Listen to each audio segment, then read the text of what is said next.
Welcome to the second installment of Art of Officiating's Weekly Dozen, comprising plays through September 7th of 2024. I'm Mark Bradley. I want to thank a few of my Colorado Springs crew chief colleagues for providing huddle video clips from the past week. These videos are from Colorado Springs games, so I'll reference the Colorado 5-Person Mechanics Manual and Colorado Rules Interpretations and Modifications. Please consult your state's mechanics manual and rules interpretations if I say something that doesn't match what you do in your state. There's no better way to start this weekly dozen than to show you a mistake I made in last Friday's game. I saw this foul and my spider sense told me it was wrong, but I didn't follow through with the flag. We'll focus on B52, who is the nose guard on this play. B52 in blue played nose guard and center, and A54 in white played center and nose guard, so these two players were matched up the entire night. During his rush, B52 shoves A54 backward by pushing against his face mask. This could either be a 15-yard personal foul face mask penalty or a 10-yard illegal use of the hands penalty. Rule 9213A says a defensive player should not use a technique that is not permissible by rule, and then cites 232 and 235. 232B says a legal blocking technique with open hands must be inside the frame of the opponent's body. The frame is at the shoulders or below. By rule, a defensive player cannot shove an offensive player backward with his hands above the shoulders, including the neck and face mask. I've discovered this is a blind spot for me as a referee. I need to work harder on recognizing this foul and acting on it, which means I need to flag it, not just see it. To add insult to injury, A54's helmet comes off. Because I didn't flag B52's action, A54 had to leave the field for a play. To his credit, he didn't complain, he just picked up his helmet and ran off the field. If I had thrown a flag for illegal use of hands, the 10 yards would be tacked on to the end of the run, which was the A46. By the way, it's easy to watch a video in slow motion and dissect errors. The purpose of the weekly dozen is to help us all get better. It's not to call out an official. You may have heard the saying, experience is the best teacher, but the best experience comes from making mistakes. In 17 years of officiating, I've probably made every mistake possible. In this video, the ball is snapped 3rd and goal from the B8. The back judge is on the end line. The wings have the goal line. The goal line is a money line. On the Art of Officiating website at the bottom of the homepage, there's an article titled, Be in the Correct Position to Rule on a Photo Finish.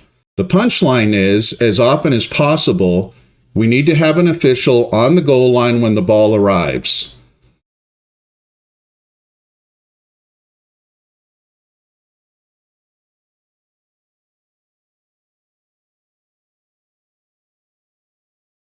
If this play wasn't near the goal line, the head linesman's positioning would be correct. He's stationary and he's observing his keys. However, since the ball is snapped on the B8, he has to consider the goal line. So his movement after he reads pass needs to be to the goal line. Notice he's on the B9 when the receiver catches the pass, and he cannot rule on whether the ball penetrates the goal line. He correctly winds the clock because the ball was downed inbounds. At the snap, it doesn't matter if he reads pass or run. He needs to get to that goal line, which is his money line. As this player gets close to the goal line, his eyes should be on the goal line to be able to rule if that ball penetrates. Let's look at the clip again, but this time we'll focus on the right tackle, A75. He contacts the defensive end B0 and blocks him toward the middle of the field. B0 grabs his face mask and pulls the helmet off. There was no flag on the play. A75 knew exactly what happened, and he's rightfully upset about the crew not seeing the foul. Just like with my mistake with A54 in the first clip, A75 must leave the field for a play. When a player's helmet comes off, we have to kill the clock. The player has to go off for a play unless the foul directly contributes to the player's helmet coming off. In this case, that was true, but the crew missed it. Make sure we stop the clock, get the player off, make sure the coach replaces that player, and then we can wind the clock and run the next play. In this clip, the head linesman gets to the goal line ahead of the runner, but he fails to back up and allow himself enough cushion to safely rule on the goal line. By the way, make sure the ball person is farther back and away from the goal line. During the on-field pregame, it's a good idea to move the G markers way back, maybe 4 yards, so you have room to back up from the pylon. Notice he is right on the sideline. His personal safety is in jeopardy. The wing gets rolled up. These kinds of collisions can cost you the rest of your season, and if you're really unlucky, the rest of your career. When you get to the goal line, make sure you back way up and allow yourself room to officiate. 3rd and 4 from the B6. We call this a double goal line. Maybe we should start calling it a double money line. Team A can gain a first down by advancing the ball past the B2, and the goal line is just 2 yards beyond that. The goal line is more important than the line to gain, so the wing should proceed immediately to the goal line, and then he can work back if the runner is down short of the goal line.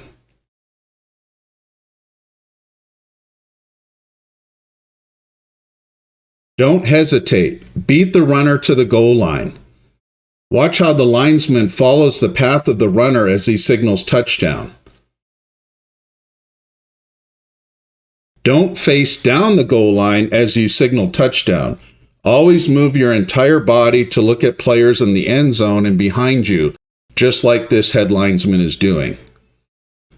The referee should not watch the ball. He needs the dead ball officiate.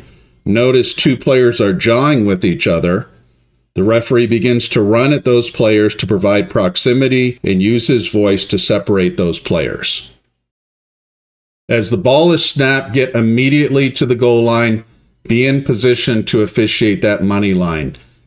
Great job looking out of bounds at the runner with the ball. Rule 717B says it is a false start if any act is clearly intended to cause B to encroach. The entire line moves and a Team B player encroaches.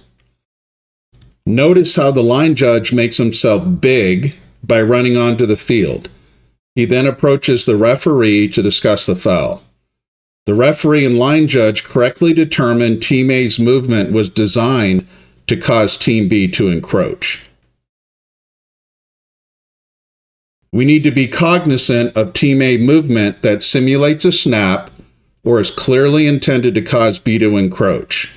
When in doubt, it needs to be a foul on Team A. Here is a swinging gate formation for a 2-point try.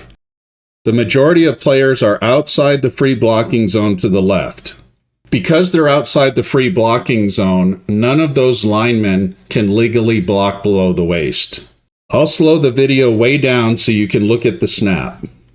Rule 242 says in a snap, the movement must be a quick and continuous backward motion of the ball during which the ball immediately leaves the hand of the snapper and touches a back on the ground before it touches an A lineman.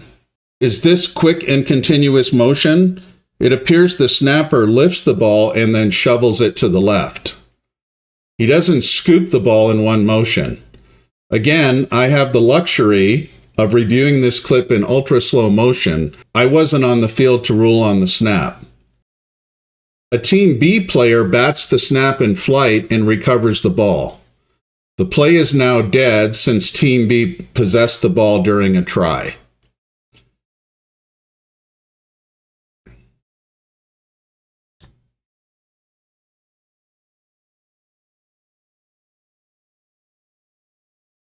Here's an interesting rules point.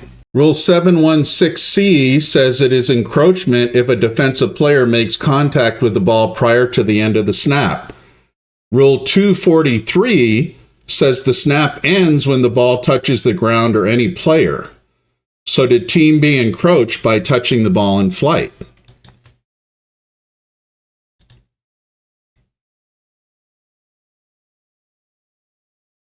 I posed this question to our Colorado rules interpreter, and here was his response. The rule was written for a Team B player lined up head-to-head with the snapper. The idea was an official should not have to figure out if the defender's hand broke the plane of the neutral zone before the snap. This play illustrates an unintended consequence of the rule. Technically, it's a violation of the rule, but there was never any intent to give the offense protection on such a poorly designed play.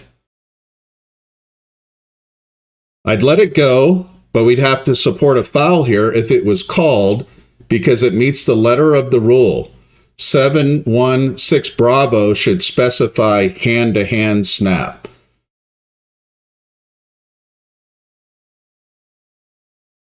Here's a clip for officials who drive long distances to work in small towns. There's nothing like it. Look at the beautiful scenery. This is an 8-man game. By rule, at least 3 players must be on the line at the snap, and a maximum of 3 players can be in the backfield. That means 5 players will be on the line if 8 players are on the field. In 8-man football, all numbers are eligible. Notice A81 who comes to the line on the line judge's side. He indicates he wants to be on the line, and the line judge points to the line to show his partner on the opposite side of the field, his widest receiver, is on the line. A87 is directly to the left of the snapper. He is now an ineligible receiver by position because he is not on the end of his line. At the snap, A87 runs downfield and blocks. The ball crosses the neutral zone. By rule, A87 is ineligible downfield, and he could be guilty of offensive pass interference if the ball were thrown toward B20. A87's blocking downfield did not prevent B20 from moving toward, catching, or batting the pass, so I wouldn't flag him for OPI on this play. The point of the clip is, in 8-man football, or 9-man if you play it in your state, be aware of the unusual formations and player actions that you may encounter.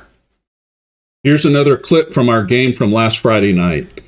Team K is attempting an onside kick, so we have all hands on deck on the kickers and receivers restraining lines.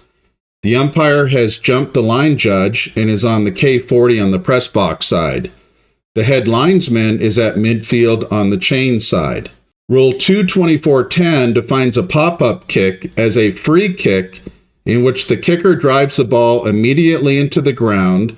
The ball strikes the ground once and goes into the air in a manner of a ball kicked directly off the tee.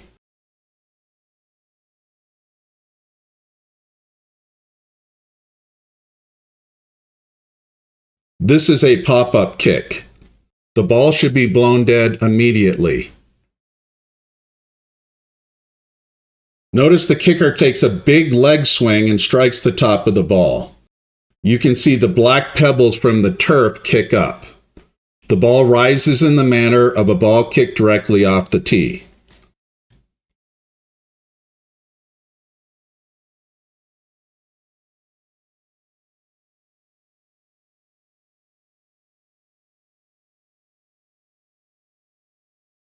In real time, it's difficult to see the kicker strike the top of the ball, and it's impossible to see the black pebbles. I think one of the most telling variables is the kicker's leg swing. If he would have contacted the bottom of the ball, it would have flown into the stands. 88 steps across his restraining line and is first to touch the ball. And then we have a big collision. K11 contacts him in the helmet area with his shoulder. R88 has lowered his helmet level to try to catch the ball, so I don't think we should have a flag for illegal helmet contact. It's not an illegal block as in Rule 937 because R88 touched the ball before it traveled 10 yards. Is this a hit on a defenseless player? Rule 216F defines a defenseless player as a kickoff or punt returner attempting to catch or recover a kick, or one who has completed a catch or recovery and has not had time to protect himself. As K11 runs into R88, is he attempting to tackle or just deliver a blow?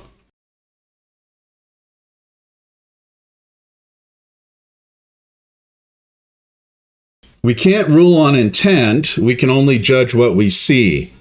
There is often a thin line when we officiate. On one side of the line we have a foul, on the other side we don't have a foul.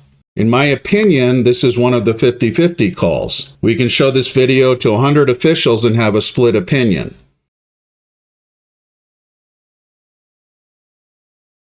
At the very end of the kick, we can see R19 hit K2 with a helmet-to-helmet blow. This is a foul for illegal helmet contact.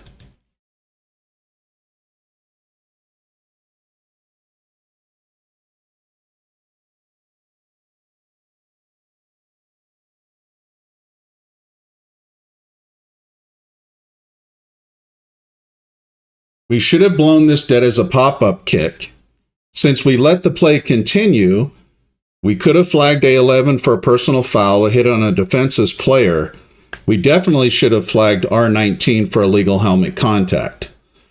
The punchline for this video: onside kicks are difficult to officiate because we have so many players traveling at high speed in opposite directions. Anything can happen. It's easy to break this video down in slow motion. It's really tough to officiate a play like this in real time. Here's another free kick video. In last week's Weekly Dozen video, I said we need to shift our focus from Team K to Team R right before the players reach each other, because Team R is most likely to foul. In this video, we'll see 2 Team K players foul, and one could be flagrant.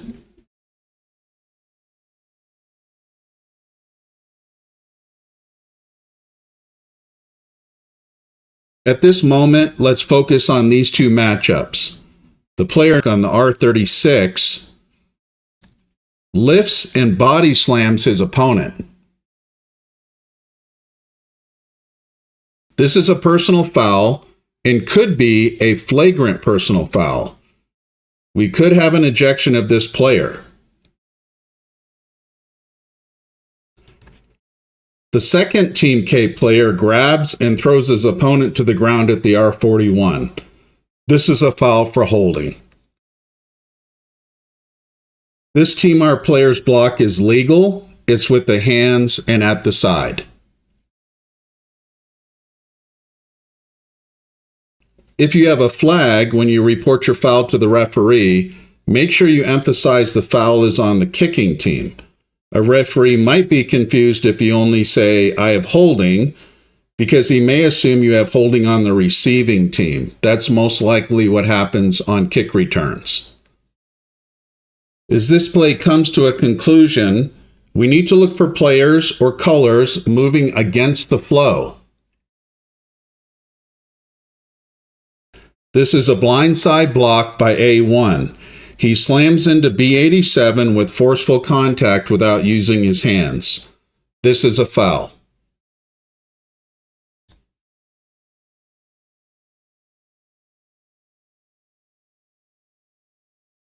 Notice we had all the players moving in one direction, except one player peeled off and went against the flow.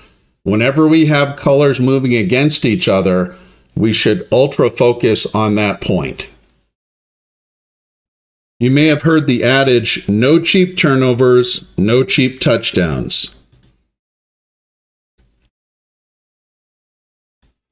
The runner's forward progress is stopped, he's pushed backward, and then the ball comes loose. The line judge comes onto the field to mark forward progress. He then throws a beanbag, and Team B scores.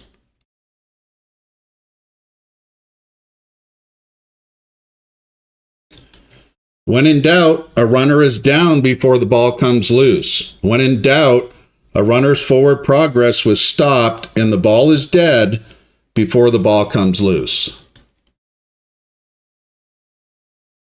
It's okay to have a late whistle here and sell the runner was downed at the A25. It may look a little awkward, but it will be the right decision.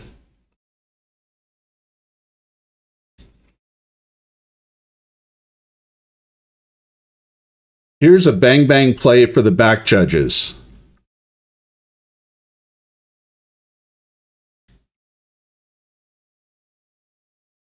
B15 leaps from the B5 and intercepts the pass. A1 contacts B15 as he lands at the B1, and B15 then rolls into the end zone. The back judge is 1 yard into the end zone. He should be on the goal line. He started at the goal line, and then he drifted into the end zone. It looks like he initially signals touchback, but after watching this clip a few times, I realize he is blowing his whistle and then giving a one-arm signal. If you use a finger whistle, don't give one-arm signals. Blow your whistle, remove the whistle, and then give a two-arm signal. You'll see him step onto the field of play and walk down the line at the B1 and spot the ball. That's the correct ruling. Notice he has his head down as he walks. There are 10 players that congregate in and near the end zone. Look at them and not at the ground. You know where the play ended. Keep your head up and eyes on the players.